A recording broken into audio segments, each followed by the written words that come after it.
where have you been, Derps? You haven't uploaded in like 2 weeks. Yeah, sorry about that. I've been kind of busy lately doing important stuff. Run, shoot, no aliens, shoot no aliens. This game is called Alien Anarchy in certain regions, but I went with the Virginia incident for this video title because that's the original title. And also it's easily confused with the word vagina. I think you guys are gonna like what I have in store today. I've never actually done a review video, so this might come off as kind of sloppy and unpolished, but hey, there's a first time for everything, right? Something you're probably already well aware of is that I'm a huge, and I mean huge, fan of 90s FPS games. Doom, Quake, Blood, Duke 3D. I'm pretty sure Duke It Out in DC was my first exposure to the FPS genre as a whole. I was like 7 when I played that. It was a good time, and I'll say it right now, I love Duke DC. Sure, Smithsonian Terror is an awful level, I'll admit that much, but I still love the expansion regardless. Anyways, today I'm playing White Hell, which is currently in early access on Steam and one of my new favorite throwback retro shooters. The story is that you're Jarmo, an oddly buff alcoholic showing no signs of developing a beer gut anytime soon, and you're tasked with fighting your way through the frozen wastelands of post-apocalyptic Finland against opposing extremist groups. You've got 2 factions, the Blue Eagle, which are absolutely Nazis and you cannot convince me otherwise, and the communist Red Tomorrow. Both factions are trying to take total control of the wasteland, and they're more than willing to put down any outside threats, which of course includes you. One of the coolest parts about this game is that the original MIDI soundtrack is composed by Ultrakill creator and composer R.C. Hakita Patala. I also have Ultrakill, and I can confidently say that this game's soundtrack goes just as hard. White Hell has 4 difficulties: sober, tipsy, drunk, and wasted. We're gonna be playing drunk because we're not sissies, but we're also not crazy masochists, so we're not gonna be playing on wasted. I've tried that shit, it isn't really worth it. It's like playing extra crispy on blood. Rise up, Jarmo. Reawaken. Unearth power lost for lifetimes. Free this frost-bound land of leeches. End their eldritch reign of terror. From ashes, the birth of Earth Mother. Not entirely sure what all that means, but cool. The game starts out with you waking up on the bathroom floor armed with only a knife, which you're going to see way more than you think, and immediately you're given a taste of the world interactivity.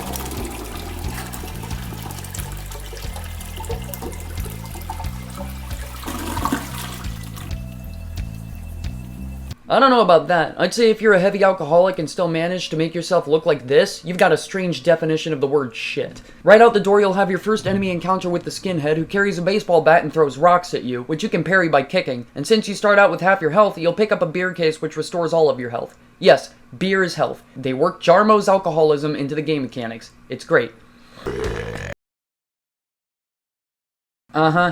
First secret is a shotgun in this utility closet. I love this game's shotgun. It does good damage and has a nice punchy sound to it. My only complaint is about the accuracy, and no, I'm not about to say it's not accurate enough. In fact, it might be too accurate. This applies to basically every gun in this game. See, the enemy hitboxes in White Hell aren't like ones in older 3D FPS games like Quake where you can shoot the air next to enemies and it still damages them. They're actually the polar opposite. You basically have to be on point with every shot you take because there's virtually no bullet spread in this game. A little suggestion to the developers actually is to make the hitboxes a little more generous. I'm not giving you shit, I love this game to death. I'm just saying the whole point of a boomer shooter is to move fast and shoot fast, and that's kind of difficult when your enemy hitboxes are almost exactly the same size as their model. It's not a super big deal, but it's not exactly in style with boomer shooters to be standing still every time you fire your weapon. You'll also pick up the revolver, which, surprisingly enough, you're also probably going to be using late game, although mainly to deal with lower tier enemies. It also has a suitably nice sound to it and can kill grunts in 2 shots.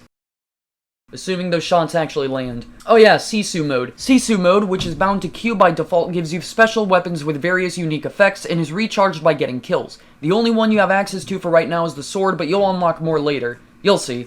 The sword acts kind of like the sword in the original Legend of Zelda, where it shoots a projectile every time you swing it, but this projectile spins around like a boomerang and covers a decent area of attack. It's good earlier on in the game, but eventually I stopped using it in favor of other weapons. I should mention as well, you earn 5 points of armor for every Sisu kill you get. This is important because there's no armor pickups in this game whatsoever, meaning the only way to increase your armor rating is to either get Sisu kills or through slot machines. We'll get to those later. Here you'll meet another variant of the skinhead called the Juggler, who has slightly less health than regular skinheads and throws knives in volleys of 3. 2 shots from the revolver are enough to put one down, and because of the aforementioned lack of health in comparison to the other grunt, there's a pretty decent chance you'll usually jib him. What's cool about Jugglers, and I didn't know this until relatively recently, is that like the skinheads' rocks, you can actually parry their knives. I just want to say for the record that I really love the graphics in this game. They're not too chunky, but they're also not too smooth so as to make this game look strange for a retro shooter, and I also really like how the textures are relatively high res in conjunction with the slightly clunky models to give it a fresh yet simultaneously retro vibe. It's kind of like Quake 2.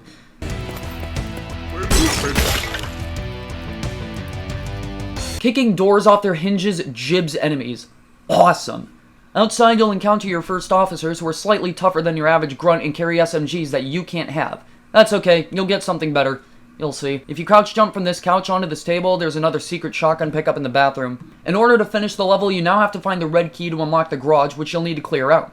Here's something interesting. If you kick down this door, there's a secret passage behind it that you can enter where you pick up another shotgun and a new weapon, the machine gun. The machine gun is a great weapon. Just like the previous two, it has good sound design and does good damage. Just as good for crowd control as the Sisu sword, but it's also good for other enemies, which we'll get to. Last secret is right here on these stairs, and once you've cleared out the garage and the street, it's onto the shores of Lake Tuoni. I don't remember my neighbors being this aggressive, and where did this sword come from? I better get to the city to find out more. Right off the bat, there's a scripted event where a helicopter flies by, destroys the bridge ahead of you, and flies away, and then you're attacked by dogs.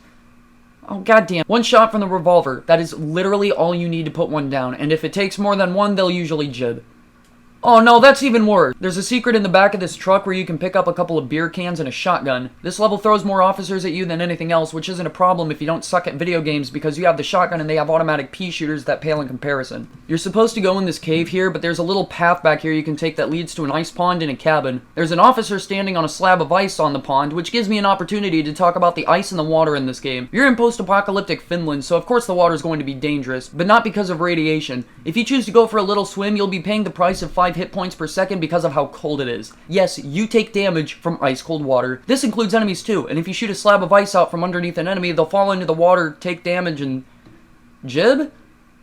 Yeah, sure, why not? Here's a creepy little Easter egg, and I'm not entirely sure what the context is or what this is supposed to mean, but believe me when I tell you this made me physically jump when I first discovered it. So there's this poor shrimp sitting on the counter here with a knife through his side, probably because the people who lived here, who are also dead, wanted to keep him from frying their rice, and if you interact with him...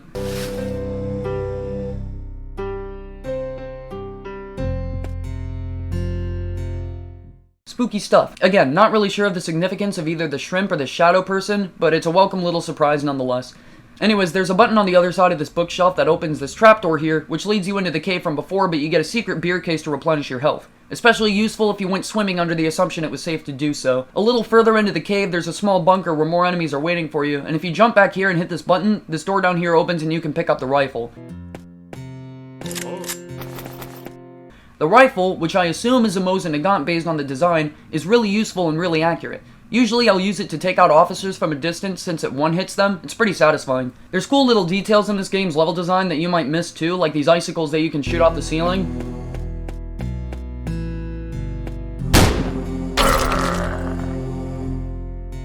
If you missed the secret machine gun pickup in the first level, don't worry, because there's another one in this level too. It's in this drain pipe right here with a beer case. You have to find a fuse to power up the generator so you can close the canal lock, which acts as a bridge so you can access the end of the level. The fuse is in this house up here, guarded by a juggler and 2 skinheads.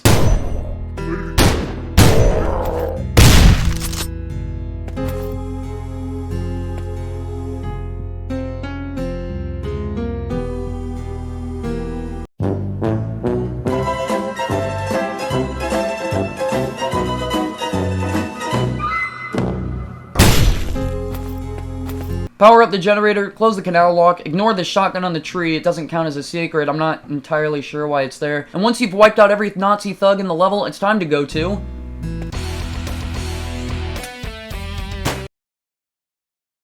For once, there was no traffic on the road, so of course those bastards had to blow up the bridge.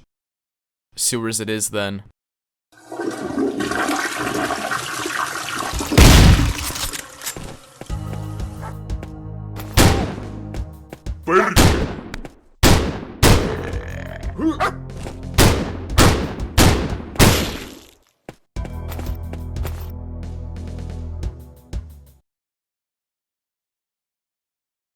Right at the beginning, you'll unlock the tick shot, which is the Sisu equivalent of the revolver. Like the sword, this allows 3 uses before your power is drained, and you're probably wondering what it does. Well...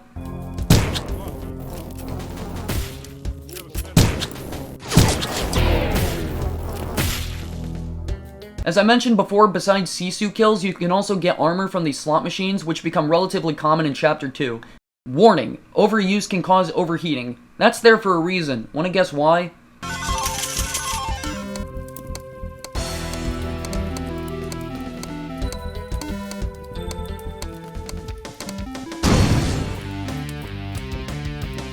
This level introduces some new enemies to you. The Chef, another lower tier enemy who throws potatoes at you, and the Wurstmeister, who is basically the Sigma male equivalent of the Chef and throws sausages at you instead. Look at that! Sausage certificate. That's how you know he's legit. The secrets in this level are pretty well hidden, and I wouldn't blame you for missing some of them, like this machine gun up here on this apartment balcony, which you have to crouch jump to get to, or this apartment here with a beer case and a rifle.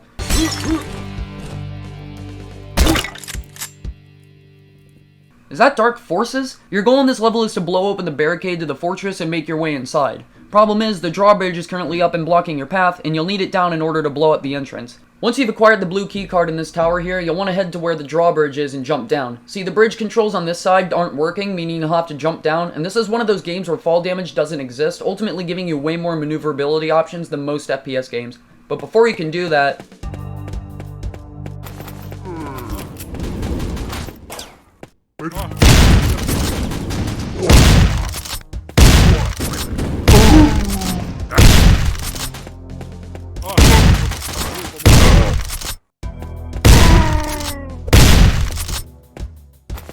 Ah yes, the Warheads. These guys are pretty tough. Not too tough, sure, but they're not like the grunts and officers where you can afford to stand around and take a few shots. 4 shotgun blasts, a couple of seconds of machine gun fire, or 3 rifle shots is enough to take one down. However, if you happen to get lucky and he's facing away from you, there's a weak spot on his back in the form of an explosive tank that you can destroy with a single rifle shot to blow him up and kill him quicker, which will save you a bit of time and ammo. His rockets are easy enough to dodge too, but if you're really in a tight spot, you can just shoot them out of the air. Inside the fortress, you'll encounter 2 more warheads and a bigger rocketer launcher called the Rocket Jaeger, who shoots homing missiles at you kind of like a Revenant. This is the first real bullet sponge you'll encounter in White Hell, and it was the first enemy to give me any real trouble. Thankfully, like the regular warheads, you can shoot his missiles out of the air as well. My favorite way to kill them, as you'll see a couple times, is using the tick shot ability. Takes all 3 shots, but it's completely worth it.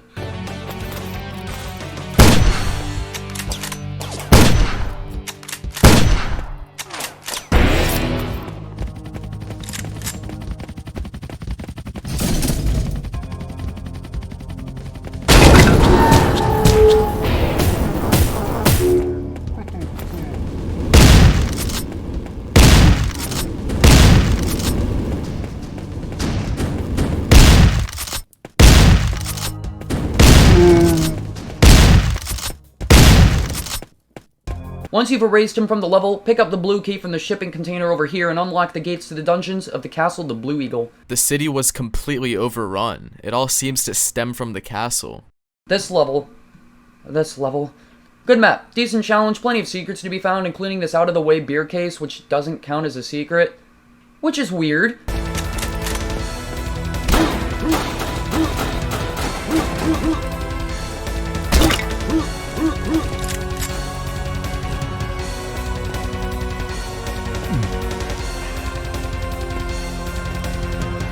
Let's talk about stealth kills really quickly. Yes, this game has stealth kills. This is a thing you can do in this game with any enemy that isn't aware of your presence. Despite the fact your movement generates noise, I guess the enemies of the Wasteland have hearing complications because the only sound they ever seem to actively react to is gunfire. You'll see more of these tricks later. Your current objective is to find the 3 access keys to open the corridor to the level exit, and finding them is as easy as breathing. We'll start with the green key because it's the closest one.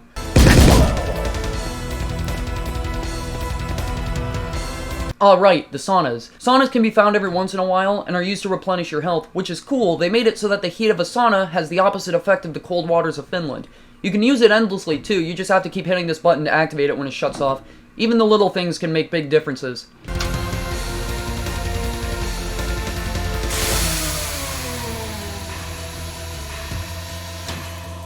Classy.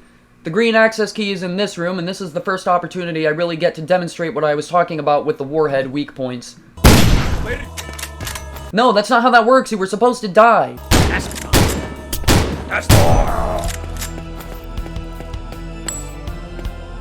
The red access key, which the game mistakenly registers as the blue access key, is on this balcony overlooking the library. My first time playing this level, I spent about 15 minutes looking for the button because it's obvious there's a secret door here, but I couldn't find the button. Anyway, in this room is a rifle pickup and a new enemy, the Überofficer. The Uber officers are similar to regular officers but take more of a beating, and instead of carrying those pea shooters the regular officers have, they carry these Sisu-powered shotguns that act almost exactly like the crossbow from Ion Fury, shooting 5 projectiles at once. I killed this one with 2 shotgun blasts, but after this I start using the tick shot because 1 shot from it is enough. You'll see them more in the next level. The blue access key is on the very top of the roof of the castle, and on your way there's a couple of secret pit stops. The first one, although it isn't really a secret, is a couple beer cans on some ceiling support beams behind this painted window. Outside there's 4 watchtowers, 2 of which you can enter, and one of them leads you into a cellar complete with a kitchen and some chefs, and I managed to kill one by parrying some potatoes. If you hop on this shelf here behind these boxes and hit the button, the oven opens up to reveal a secret shotgun pickup, which now that I'm actually watching the footage, seems like a bit of a safety hazard. The second secret is a rifle pickup in a doghouse. Somebody put a rifle in a doghouse where there are dogs. I'd make a joke about how PETA would absolutely despise these people and try to take away the dogs by force, but let's be real, PETA would do the exact same thing. Sick fuck. On top of the roof, the blue access key, which the game registers as the red one oddly enough, is guarded by 2 warheads, a skinhead, and an officer, and once you've acquired all the access keys, you can head back and unlock the corridor from earlier, where the level exit is. On either side of the elevator is a monster closet, each hiding an Uber officer, and you'll want to be ready for it because they open the moment you step halfway towards the elevator. Kill them, finish the level, and it's on to the final level of Chapter 1. A bunker under the castle? How deep does this rabbit hole go? It only goes as deep as you want it to, baby. Überfuhrerbunker is the final level of Chapter 1 and it pulls out all the stops, and then some. Right off the bat, you'll pick up a new weapon, the grenade launcher, which is also really useful. The first secret is in this room right here, which you can open by pushing this easy to miss button under this desk.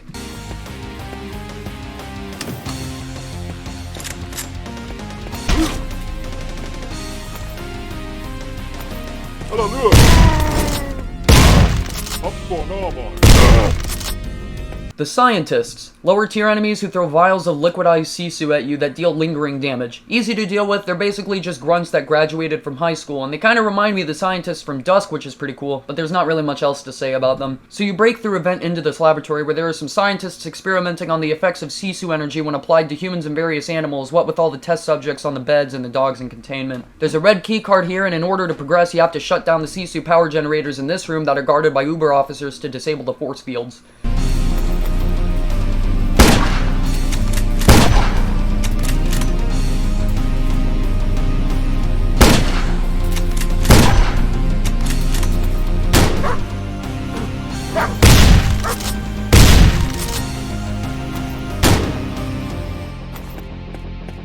Core is fragile. No kidding, I was able to destroy those things with a single revolver blast. I didn't realize that each core disabled their own corresponding force field, so I wasn't expecting to be attacked by the dogs because I thought I had to destroy both cores before anything actually happened. Once the force fields are down, you'll go back to the hallway from the beginning of the level and unlock the red door, and after you take out the 2 grunts and the Uber officer, crouch jump into the booth and hit this red button behind this box to open a secret passage where you can get a rifle. Outside this garage door, there's a ramp with a stopped vehicle, and if you shoot the little yellow stopper under the wheel,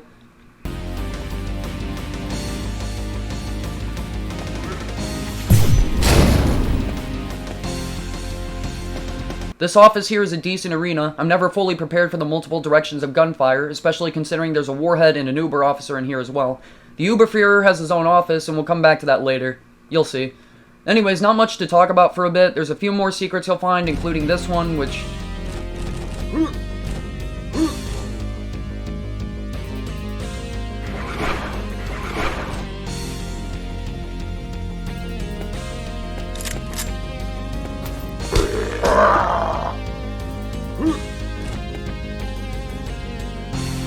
I'm really starting to get my tank at this. Kill some more Finnish Nazis, take out a couple more Sisu cores, find a secret grenade launcher, and it's on to the boss of the chapter, the Überfuhrer.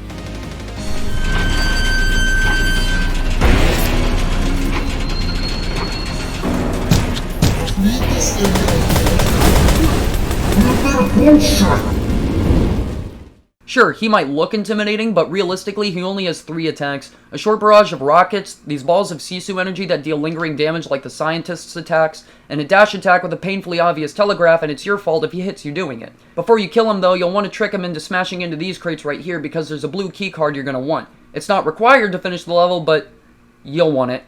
A couple shots from the tick shot and a bunch of grenades, and he's dead.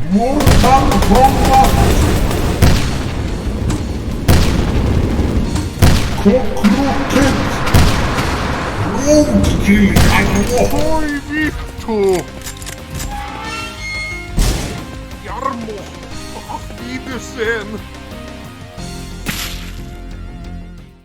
Now that the boss is dead, you're probably itching to head straight for the exit and be done with the first chapter. But remember that office I told you about and how you picked up the blue keycard, assuming you took my advice? Well, if you go back and enter the Überfuhrer's office, there's a button on the side of this table that opens a monster closet on the opposite side of the room, as well as a bookshelf behind his desk leading to a secret room. There's a blue keycard reader under the desk, and if you have the blue keycard and use it, this painting will open and you'll get access to what may be the best weapon in this entire game. This is the anti-tank rifle. It is basically this game's BFG, and you'll see it in use in Chapter 2. And just like that, you have defeated the Überfuhrer in the Blue Eagle army. But as Jarmo is leaving the castle,